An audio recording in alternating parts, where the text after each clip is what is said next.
നാടിനെ ആകെ ഭീതിയിലാക്കിയ വാർത്തയാണ് വയനാട്ടിൽ നിന്നും കഴിഞ്ഞ മണിക്കൂറിൽ പുറത്തുവന്നത്. പഞ്ചാരക്കുല്ലിയിൽ ഒരു സ്ത്രീയെ കടുവ ആക്രമിച്ച് കൊന്നു ഭക്ഷിച്ചു എന്നാണ് മനസ്സിലാക്കാൻ കഴിയുന്നത്. മാനന്തവാടി പഞ്ചാരക്കുല്ലി പ്രിയദർശിനി എസ്റ്റേറ്റിന് സമീപത്താണ് കാപ്പി പറിക്കാൻ പോയ രാധ എന്ന സ്ത്രീയെ കടുവ കൊന്നു ഭക്ഷിച്ചത്.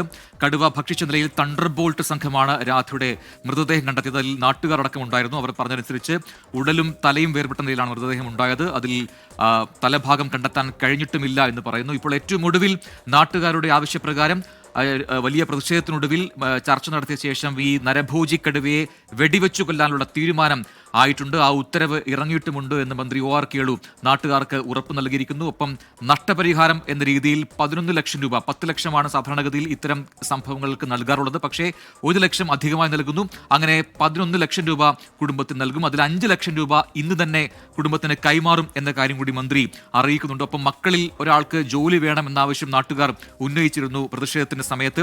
അതിൽ കൂടി ഒരു തീരുമാനമുണ്ടാകും എന്ന ഉറപ്പ് മന്ത്രി നൽകിയിട്ടുണ്ട്. തിരികെ അപ്പോൾ അടുത്ത മണിക്കൂറിൽ സംഭവിക്കേണ്ടത് ഈ കടുവയെ വെടിവെച്ചു കൊല്ലുന്ന നടപടികളിലേക്ക് കടക്കുക എന്നുള്ളതാണ്. അതിന് വിദഗ്ധ സംഘങ്ങൾ എത്തുന്നുണ്ട്. ഷൂട്ടേഴ്സ് പലയിടങ്ങളിൽ നിന്നായി അങ്ങോട്ടേക്ക് നിയോഗിക്കുമെന്ന കാര്യം കൂടി മന്ത്രി പറയുന്നു. ഒപ്പം ഈ നാളെ തൊട്ട് ജോലിക്കായി പോകുന്ന തോട്ടം തൊഴിലാളികളുടെ സുരക്ഷയ്ക്കായി RRT സംഘത്തെ അവിടെ നിയോഗിക്കുമെന്ന കാര്യം കൂടി വ്യക്തമാക്കുന്നുണ്ട് മന്ത്രി OR കേളു. അതിനുള്ള നിർദ്ദേശവും നൽകിക്കഴിഞ്ഞു എന്ന് മനസ്സിലാക്കാൻ കഴിയുന്നു. അഭിജിത്ത് മുഴക്കുന്ന് ഏറ്റവും പുതിയ വിവരങ്ങളുമായി ചേരുന്നു. തീരുമാനങ്ങളായിട്ടുണ്ട്, അത് നാട്ടുകാരെ അറിയിക്കുകയും ചെയ്തു. ഇനി രാധയുടെ മൃതദേഹം അവിടെ ഒന്നും കൊണ്ടുപോകേണ്ടതുണ്ട്. പൂർണ്ണമായ മൃതദേഹ അവശിഷ്ടങ്ങളൊന്നും കണ്ടെത്തി കഴിഞ്ഞിട്ടുമില്ല. അപ്പോൾ എന്താണ് ഇനി, എങ്ങനെയാണ് അടുത്ത നടപടികൾ? പ്രജിൻ, നിലവിൽ രാധയുടെ മൃതദേഹം മാനന്തവാടി മെഡിക്കൽ കോളേജിലേക്ക് മാറ്റിയിട്ടുണ്ട്. ഈ നാട്ടുകാരുടെ പ്രതിഷേധം നിലവിൽ ശമിച്ചിട്ടുണ്ട്. കാരണം ചില വാഗ്ദാനങ്ങൾ, ചില ഉറപ്പുകൾ മന്ത്രിയുടെ ഭാഗത്ത് നിന്ന് ലഭിച്ചതിന് പിന്നാലെയാണ് ഇത്തരത്തിൽ പ്രതിഷേധം അവസാനിപ്പിക്കാനുള്ള ഒരു തീരുമാനത്തിലേക്ക് നാട്ടുകാരെത്തിയത്. പ്രജിൻ സൂചിപ്പിച്ചതുപോലെ തന്നെ അതിൽ ഏറ്റവും പ്രധാനപ്പെട്ടത്, അവരുടെ ആവശ്യങ്ങളിൽ ഏറ്റവും പ്രധാനപ്പെട്ടതും ഈ കടുവയെ വെടിവെച്ച് കൊല്ലുക എന്നുള്ളത് തന്നെയാണ്. അതിനുള്ള പരിമിതികൾ ആദ്യം മന്ത്രി പറഞ്ഞിരുന്നു. ദേശീയ മൃഗമാണ്, അതുമായി ബന്ധപ്പെട്ട് ചില നടപടിക്രമങ്ങൾ ഉണ്ട്. അതുമായി ബന്ധപ്പെട്ടുള്ള നടപടിക്രമങ്ങൾക്കൊടുവിൽ ഇതിനെ വെടിവെച്ച് കൊല്ലാനുള്ള തീരുമാനത്തിലേക്ക് എത്തും എന്നുള്ള കാര്യമാണ് നിലവിൽ വ്യക്തമാക്കിയിട്ടുള്ളത്. ഏതായാലും ചില തീരുമാനങ്ങൾ ഇപ്പോൾ മന്ത്രിയുടെ ഭാഗത്ത് നിന്ന് വന്നിട്ടുണ്ട്. നാട്ടുകാരെ സംബന്ധിച്ചത് അല്പം ഒരു താൽക്കാലിക ഒരു ആശ്വാസം. തികച്ചും നിർഭാഗ്യകരമായ സംഭവമാണ് ഉണ്ടായിരിക്കുന്നത്. ഒരു പാവപ്പെട്ട 45 വയസ്സുള്ള രാധ എന്ന് പറഞ്ഞ സ്ത്രീയെ കാപ്പിത്തോട്ടത്തിൽ കാപ്പി പറിക്കാനായി പോയ സമയത്താണ് ഈ അപകടം ഉണ്ടായിട്ടുള്ളത്. കടുവ കടിച്ചു കൊല്ലുകയാണിത്. വയനാട്ടിൽ 8ാമത്തെ ആളെയാണ് കടുവ കടിച്ചു കൊല്ലുന്നത്. ഞങ്ങൾക്ക് വളരെ എങ്ങനെ വയനാട്ടുകാർ ജീവിക്കാൻ വേണ്ടി പറ്റും? ഏതായാലും ഈ നരഭോജിയായ കടുവയെ വെടിവെച്ച് കൊല്ലണം എന്നുള്ള ഉത്തരവ് തിരുവനന്തപുരത്ത് പുറപ്പെടുവിച്ചു എന്ന് പറയുന്നു. ഞങ്ങളതിനെ പൂർണ്ണമായി സ്വാഗതം ചെയ്യുകയാണ്. ഞങ്ങളുടെ ഡിമാൻഡ് അതുകൊണ്ട് തീരുന്നില്ല.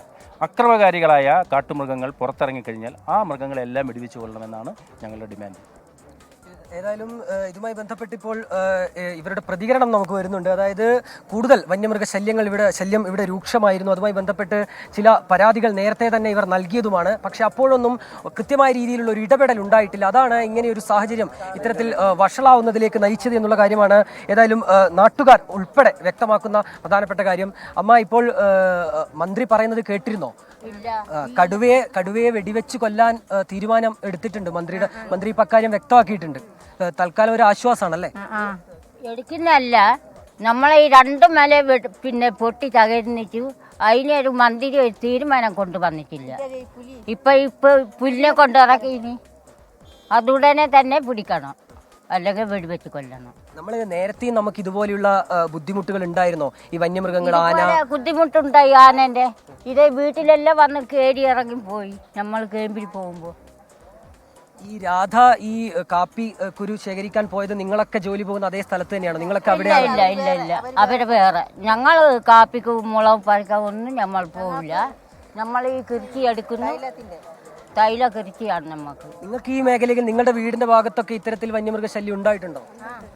ഉണ്ടായിട്ടുണ്ട്. ആനന്റെ ശല്യം ഉണ്ടായിട്ടുണ്ട്, കടുവേന്റെ. അപ്പോൾ ഏതായാലും ഇത്തരത്തിലാണ് ഈ പ്രദേശവാസികൾ പറയുന്നത്. അവർക്കും ഇതുമായി ബന്ധപ്പെട്ട് നേരത്തെയും സമാനമായ സാഹചര്യങ്ങൾ ഉണ്ടായിട്ടുണ്ട്. ആ ബുദ്ധിമുട്ടുകൾ അവർ അറിയിക്കുകയും ചെയ്തതാണ്. ഏതായാലും പ്രജിൻ, ഏറ്റവും പ്രധാനപ്പെട്ട കാര്യം, നിലവിൽ ഈ പ്രതിഷേധം അത് ശമിച്ചിട്ടുണ്ട്. നാട്ടുകാർ മന്ത്രി നൽകിയ ഉറപ്പുകളിൽ വിശ്വസിക്കുകയാണ്. അവരുടെ ഏറ്റവും പ്രധാനപ്പെട്ട ഒരു ആവശ്യം ഇതുമായി ബന്ധപ്പെട്ട് ഈ കടുവയെ വെടിവെച്ച് കൊല്ലുക എന്നുള്ളത് തന്നെയായിരുന്നു. അപ്പോൾ ആ രീതിയിലുള്ള ഒരു ഉത്തരവ് നിലവിൽ പുറത്തിറങ്ങിയിട്ടുണ്ട് എന്നുള്ള ഉറപ്പ് മന്ത്രി നൽകുന്നു. അതോടുകൂടിയാണ് ഈ പ്രതിഷേധം അവസാനിക്കുന്നത്. അവസാനിച്ചത്. നമുക്കറിയാം രാവിലെ ഏതാണ്ട് 8 മണി സമയത്താണ് രാധ ഈ കാപ്പി കുരു ശേഖരിക്കുന്നതിനായി ഈ തോട്ടത്തിലേക്ക് പോകുന്നത്. അതിനു പിന്നാലെ അവർക്ക് നേരെ ഇത്തരത്തിൽ കടുവയുടെ ഒരു ആക്രമണം ഉണ്ടാകുന്നു. കടുവ ഈ രാധയെ ഈ ജനവാസ മേഖലയിൽ നിന്നാണ് വനത്തിനകത്തേക്ക് രാധയെ വലിച്ചു കൊണ്ടുപോകുന്നത്. അതിനുശേഷം അവിടെ സ്വാഭാവികമായ രീതിയിൽ പരിശോധന നടത്തുന്ന തണ്ടർബോൾട്ട് അംഗങ്ങളാണ് ഇത്തരത്തിൽ ഈ മൃതദേഹം കാണുന്നത്. മൃതദേഹത്തിന്റെ അവസ്ഥ അത് ഭീതിപ്പെടുത്തുന്നതാണ് എന്ന് നാട്ടുകാർ പറയുന്നുണ്ട്.